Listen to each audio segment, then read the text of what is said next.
Em nome do Pai, do Filho e do Espírito Santo. Amém. A vibração hoje é para que essa semana tenhamos notícias boas, porque a gente só tem coisas negativas. Então, o roteiro das vibrações. Em tranquila serenidade e confiante no divino amigo Jesus, abramos o coração em vibrações de amor, paz, harmonia e fraternidade, para que possamos colaborar na construção de um mundo melhor. Agora eu vou fazer o Pai Nosso para fazer as vibrações. Pai nosso que estais no céu, santificado seja o vosso nome. Venha a nós o vosso reino, seja feita a tua vontade, assim na terra como no céu. O pão nosso de cada dia nos dai hoje, perdoai as nossas ofensas, assim como nós perdoamos aqueles que têm nos ofendido, e não nos deixeis cair em tentação, mas livrai, Senhor, do mal. Amém. Vibremos para que haja paz no mundo e no Brasil e que todos os governantes sejam realmente auxiliares de Jesus. Vibremos por todos os enfermos, inclusive aqueles que conhecemos em particular. Vibremos por todas as crianças e por todos os jovens para que tenham uma orientação segura perante a vida. Vibremos por todos os idosos, envolvendo-os em carinho. Vibremos por todos aqueles que desconhecem a lei de Deus. Vibremos pelos desesperados e pelos que tentam abreviar a vida. Vibremos por todos aqueles que estão desempregados para que tenham esperança e certeza de dias melhores. Vibremos por aqueles que adentram no caminho dos vícios para que possam libertar-se das dependências químicas. Vibremos por todos os servidores de Jesus para que perseverem em seus compromissos luminosos. Vibremos pela confraternização religiosa e para que o Evangelho de Jesus penetre em todos os lares. Vibremos por esta casa que nos oferece a oportunidade grandiosa de aprendizado e trabalho no bem. Vibremos pelos nossos lares, envolvendo toda a nossa família em vibrações de respeito, fraternidade e amor. Vibremos para que possamos perseverar em nossos melhores propósitos. No item 1, vibremos para que haja paz no mundo e no Brasil, e que todos os governantes sejam realmente auxiliares na seara de Jesus. Está tudo de ponta cabeça e vocês sabem disso, né? Então eu vou ler um texto para vocês. Guerra segundo o Espiritismo. Complicado, né? Muito complicado. Como que está essa coisa toda de energia? Está muito ruim, não se há entendimento algum que o objetivo final é a vacinação completa neste país, porque os outros países estão fazendo a lição de casa. Então vamos lá. Os conflitos do Espiritismo. Mas, segundo diz, Deus permite a guerra. É o livre-arbítrio, né?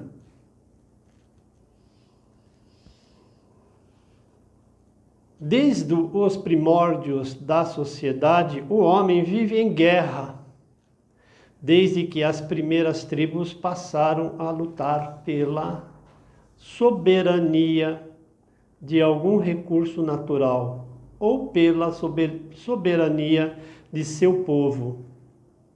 É o poder.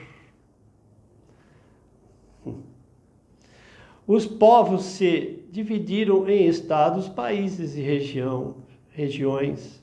Tal fato segregou homens em classes sociais, etnias, grupos religiosos e até povos com diferentes ideologias econômicas. Para todos os casos, a guerra sempre foi uma solução imediatista, com graves consequências. Mas como a espiritualidade vê as guerras? Seriam permitidas por Deus e as inúmeras mortes? E o soldado que mata na guerra está cometendo assassinato? Devemos inicialmente entender que a guerra é, sobretudo, a predominância do nosso instinto animal de superioridade pela força. Devido à nossa ainda fraqueza moral, acreditamos que somente seremos entendidos e respeitados se gritarmos mais alto. Atitudes impensadas. Ou seja, se através da imposição fizermos valer nosso argumento. Isso se deve ao fato de ainda estarmos nos estágios iniciais de evolução, fazendo com que, geralmente, nós, seres humanos, hajamos desta maneira. Em sua sabedoria divina, Deus Todo-Poderoso permite ao homem que desbrave com seu livre-arbítrio todas as possibilidades de ação dentro da lei de Deus, sendo a lei de destruição uma de suas leis que futuramente iremos estudar com mais detalhes. Sabemos que as guerras são mais ainda um caminho escolhido pelos homens para agir em suas diferenças. Não podemos confundir, pois a guerra nunca será o caminho preferido pela espiritualidade amiga, que inclusive busca incessantemente dissuadir os poderosos de uma ideia de conflito bélico. A guerra dos meios de comunicação. Essa é a pior que tem, porque ela massifica. A guerra é somente a preferência do homem pela força à razão. O que diz o Livro dos Espíritos, codificado por Allan Kardec, sobre o assunto? Questão 742. O que leva o homem à guerra? Predominância da natureza animal sobre a natureza espiritual e saciedade das paixões. No estado de barbárie, os povos só conhecem o direito do mais forte. É por isso que a guerra constitui para eles um estado normal. À medida que o homem progride, ela se torna menos frequente, porque ele lhe evita as causas e quando ela é necessária, ele sabe fazê-la com humanidade. Se Deus permite a guerra, é porque dela o homem pode tirar lições valiosas através do seu livre-arbítrio. Através dos acontecimentos tristes das guerras, tivemos avanços sociais necessários. As primeiras guerras que buscavam a liberdade dos povos oprimidos e até mesmo as guerras mais recentes que fizeram boa parte da humanidade repensar suas atitudes, é o tipo de sociedade que desejam se tornar. A guerra é permitida por Deus para que possamos, através de nossos erros, compreender suas leis de formas mais claras, analítica e criteriosa. A providência divina permite que sejamos atacados pelo mal que escolhemos fazer para que possamos aprender na prática que aquela atitude deve ser extinta da sociedade cristã. Percebemos que de alguns conflitos foram criados boas coisas, como a Declaração Universal dos Direitos Humanos, bem como as leis de guerra, a fim de evitar que os povos se destruam. Então a gente tem que tomar um pouquinho, porque existem as leis, mas existe uma coisa chamada egoísmo, né? E tirar o egoísmo de lado e ver realmente a sociedade. Porque às vezes a pessoa tem tudo para ajudar, mas ela é egoísta. É só um recado. Questão 744. Qual foi o objetivo da providência, tornando a guerra necessária, a liberdade e o progresso? Se a guerra deve ser, por efeito, alcançar a liberdade, como é que frequentemente ela tem por objetivo e resultado a escravidão? Escravidão momentânea para cansar os povos a fim de fazê-lo progredir mais rápido. Na questão 739, os flagelos destruidores têm uma atitude do ponto de vista físico, apesar dos males que ocasionam. Sim, algumas vezes eles mudam as condições de uma região, mas o bem que deles resulta, frequentemente só as gerações futuras se sente. Portanto, compreendemos com isso que Deus permite a guerra para que possamos evoluir enquanto sociedade durante o tempo que nos for necessário esse tipo de flagelo acontecer. Mas, e quanto às pessoas que fomentam as guerras, que se comprazem com isso, também estariam praticando a lei de Deus? Não. Deus não encoraja a guerra. Ela é a mera consequência da nossa natureza enrijecida no mal. Para toda situação, a providência divina tem uma solução perfeita que independe de atitudes que levam ao mal. Nós, em nossa imperfeição e nossa teimosia, que buscamos forçar as situações a acontecerem à nossa maneira. Essa nossa ansiedade para estarmos certos e nosso orgulho em admitir nossos erros criam situações que levam às guerras, principalmente em esferas políticas e de poder.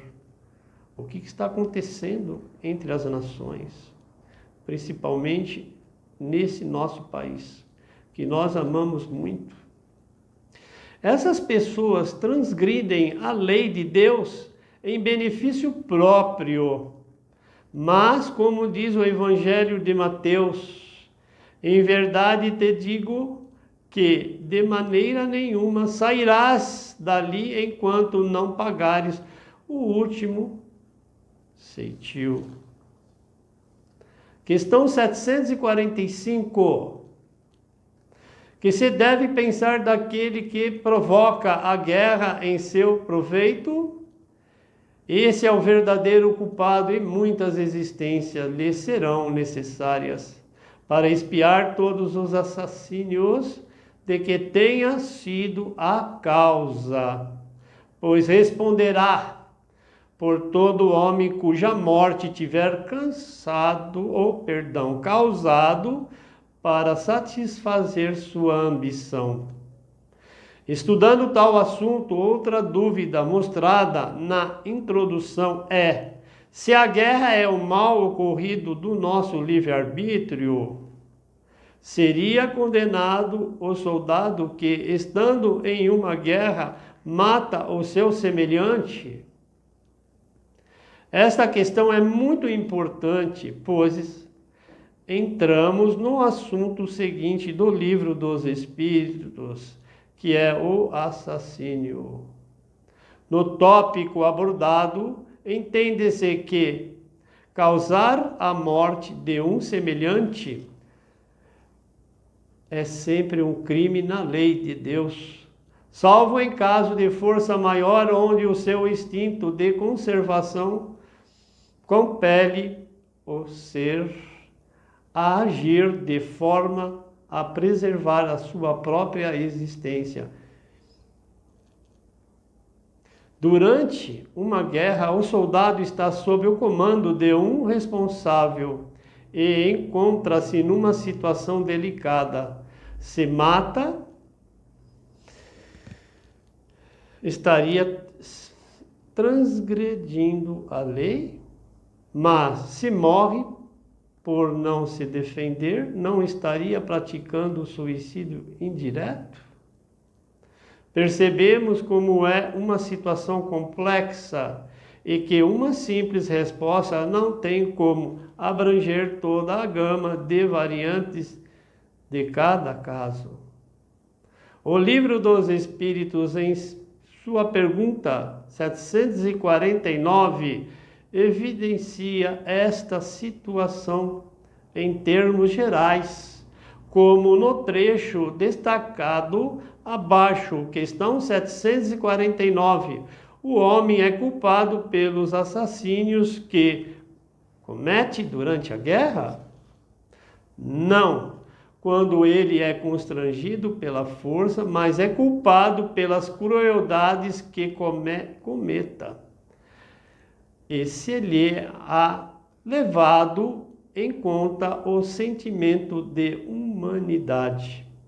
Lendo a resposta trazida pelos Espíritos, concluímos que o assassinato em si não é um problema numa situação de guerra, e sim qual é a intenção por trás daquele ato.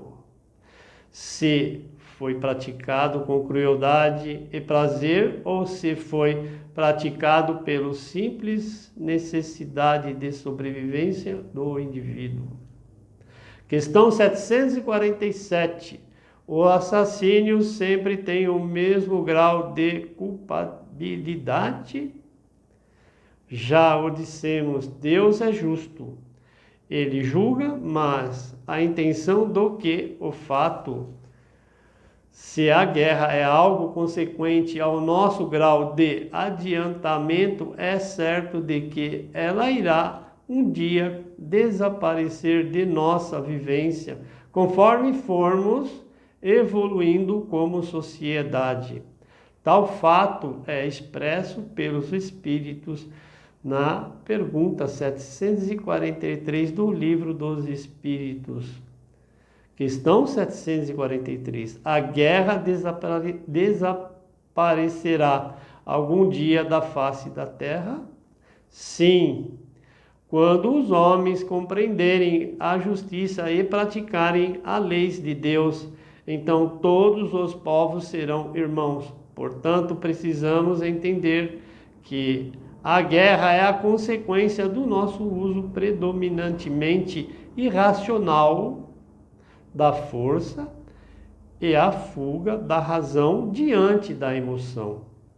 Tal situação é devido ao fato de estarmos ainda em um degrau de evolução cuja razão é muito ligada ao material e pouco depurada, conforme formos evoluindo e nos vendo como irmãos de Cristo, passaremos a negar tais atitudes que ferem a lei de Deus. Até lá, a espiritualidade nos auxiliará a tirar o melhor proveito de cada situação vivida durante nossa jornada rumo à perfeição normal. Fé e coragem, meus irmãos, que Jesus nos abençoe a todos. Hoje lá na descrição vai ter um canal, que é na verdade no Instagram, depois vocês veem direitinho lá na descrição, que é do Antônio, que é um psicanalista. Aí depois vocês visitam lá, se interessarem em vocês. Ele faz um atendimento online, porque não pode, né, presencial, por causa da pandemia. Vocês sabem disso, que as coisas não estão fáceis, né? Tem muita morte aí, mais de 3.000 mortes, conforme noticiado aí por dia. Está muito complicada a coisa. E vocês entendem isso. Livro dos Espíritos. Continuando. O Homem no Mundo. Um Espírito Protetor. Bordeaux, 1863. São 2 linhas. Um sentimento de piedade deve sempre animar o coração daqueles que se reúnem sobre o olhar do Senhor, implorando a assistência dos bons espíritos. Será que eles rezam antes de fazer todas essas reuniões que eles fazem e que nos passem todas essas coisas negativas? Porque eles não falam eles só falam que morte, morte, morte, morte, morte, morte. Quem passou por isso, faz uma estatística, quantos foram curados? Para a gente notar realmente o que está acontecendo, porque a gente não vive só de negatividade. Imagina, já foi falado aqui, por nesta casa, para a gente tomar cuidado com os meios de comunicação. Está tudo muito atribulado, né? Então nós estamos numa guerra, sim. Ficou longo esse texto, vocês me perdoem. Mas é assim, é cansativo, mas pega nas entrelinhas. Se nós não estamos numa guerra de interesse, gente, não é o momento. Vamos deixar tudo isso lá para frente, na hora que tudo tiver, tudo certinho, imunizado, a economia começar a voltar novamente, aí vocês veem o que vocês vão fazer. Não é o grande momento. Aqui não defende um, nem defende o outro. Ah, mas eu não vou falar de política. Mas o mentor, ele administrou Roma 2 vezes. E levantou José de Arimateia. Ele é o mentor da casa. E ele fala muitas coisas para mim. Só que eu não posso contar tudo para vocês. Porque muitas coisas aqui é passado, mas eu não posso. Senão acaba me prejudicando. Mas vocês fiquem mais atentos, façam oração, pegue-se a Deus, a Jesus Cristo, pegue-se de verdade. E fiquem mais espertos. Use a máscara, não é porque você vacinou que você vai deixar de utilizar a máscara. Ah, a gente não sabe o que é tudo isso. Que guerra é esta que de uma hora para outra surgiu? O que é isto? Ninguém se perguntou dentro da sua residência. Se falam muito. Olhe para dentro de si. O que é isto tudo que está passando conosco? De uma hora para outra, que respingou em nossa nação. Então vamos ficar mais espertos. Entendeu? É o recado do mentor. Não se fala nomes. A gente ora por todos eles, mas estamos numa guerra, sim. E vocês sabem qual é a guerra.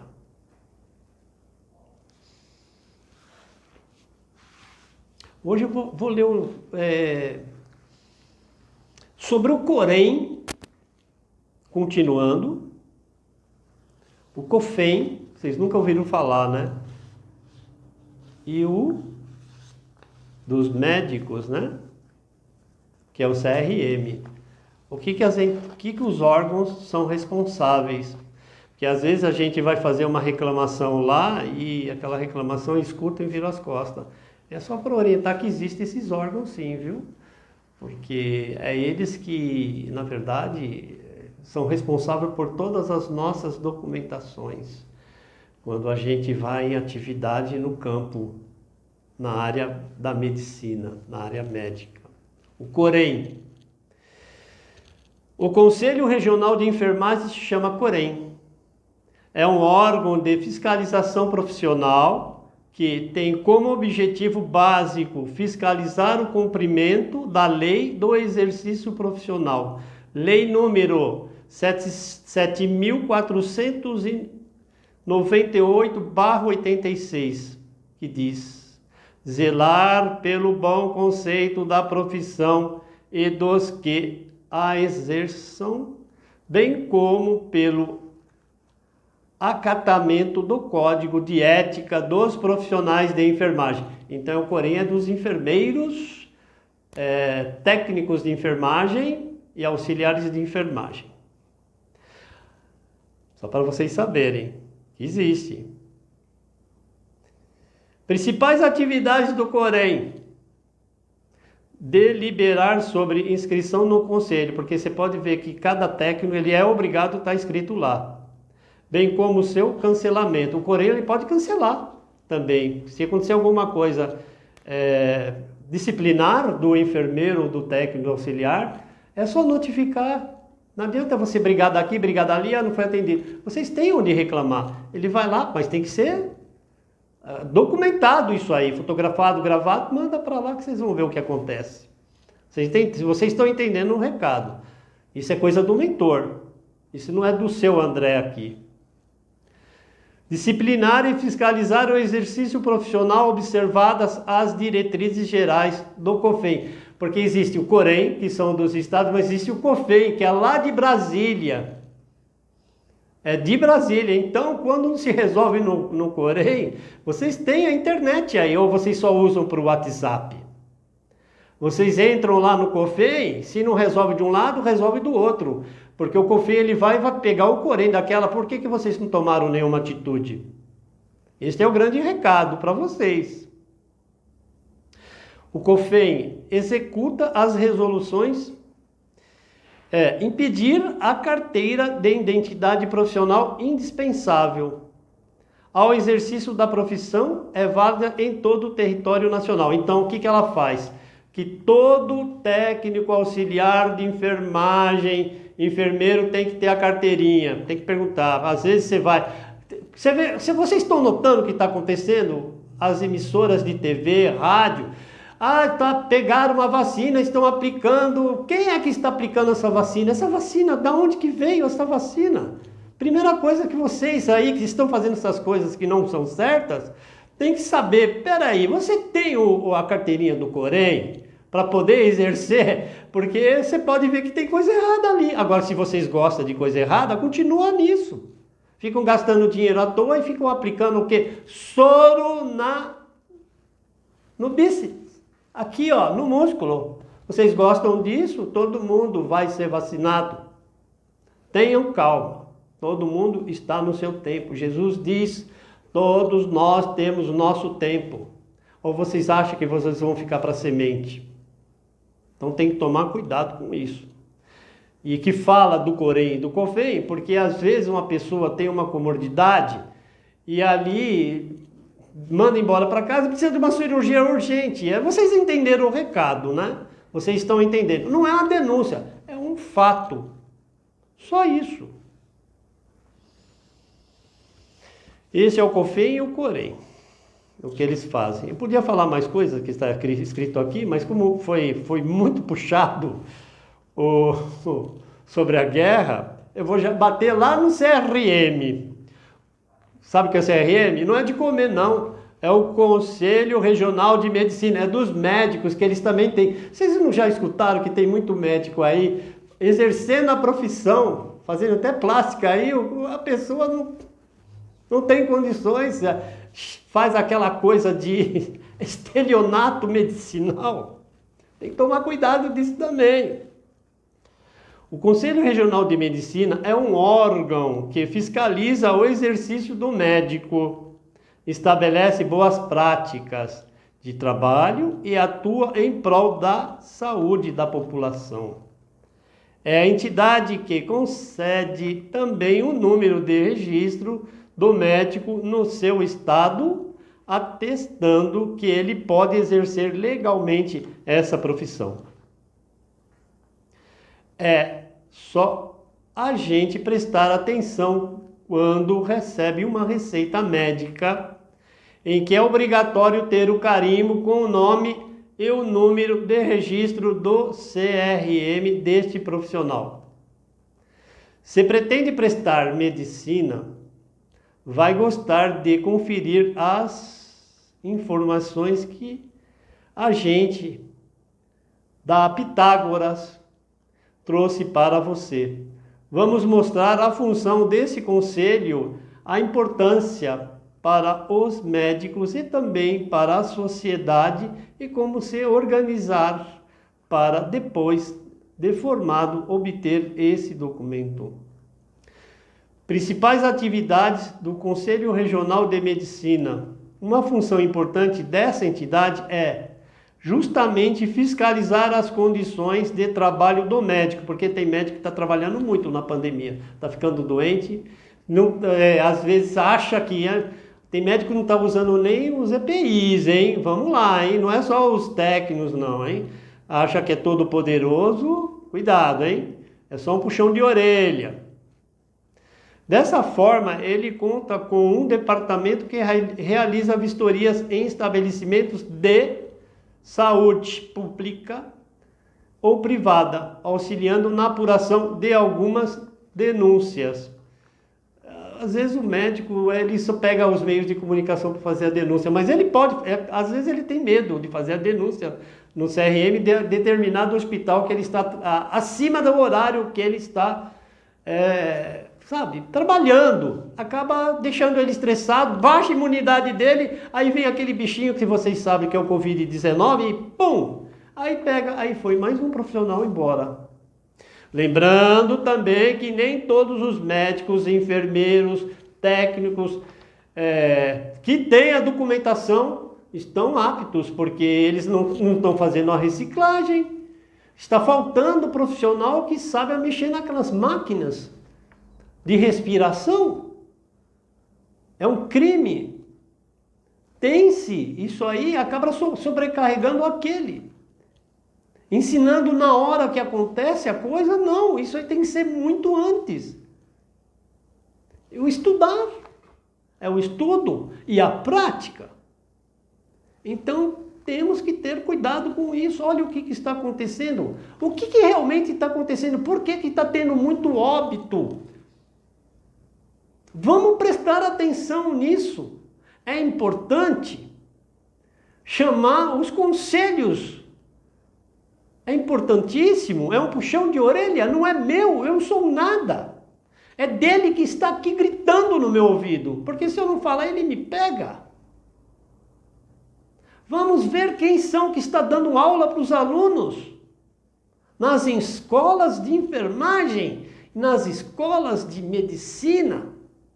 O que está se passando para eles, para não ter profissionais que não estão prontos para exercer a profissão, porque a vida humana é um bem muito valioso que Jesus nos deu, e Deus. Porque acham que Deus e Jesus é o mesmo. Deus é o universo. Gente, quantas coisas que a gente está escutando nos meios de comunicação. Vamos tomar cuidado. Muito cuidado, usa máscara sim. Tem que usar. E é isso. Eu vou fechar com a Ave Maria para vocês e consulta as descrições. Se precisar, o seu Antônio vai ajudar vocês ali, mas ele não atende pessoalmente, porque ele também tem pessoas de idade na família. os pais, os avós, os sogros. Ele tem vida de ir. Está difícil. Ave Maria, cheia de graça, Senhor é convosco. Bendita sois vós entre as mulheres. Bendito é o fruto de vosso ventre, Jesus. Santa Maria, Mãe de Jesus, rogai por nós, filhos do Senhor, agora e na hora de nossa passagem, que assim seja, graças a Deus.